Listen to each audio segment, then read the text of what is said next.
আলহামদুলিল্লাহ, ধান খেতে আসছিলাম।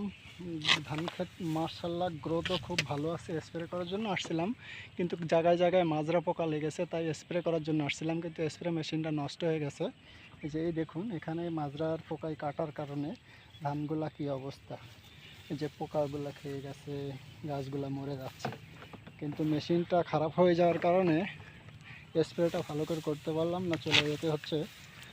ওখানে পাশে একজন কৃষক, ওই যে ওই দেখুন, এখানে এই যে দেখতেছেন, উনি হলে পাশের ক্ষেতে ঘাস পরিষ্কার করতেছে।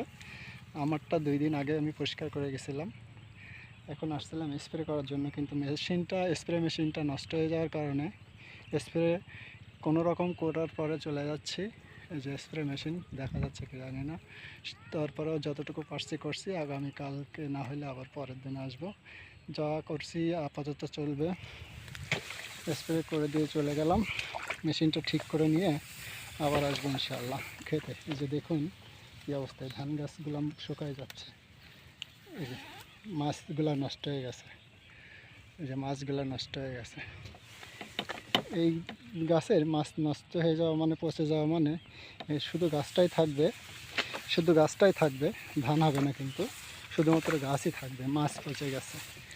এই মাছ পচে গেলে, এই যে পোকা লেগে ধান ক্ষেতের এই মাছ পচে গেছে, যার কারণে এখানে কিন্তু ধান হবে না, শুধুমাত্র গাছই থাকবে।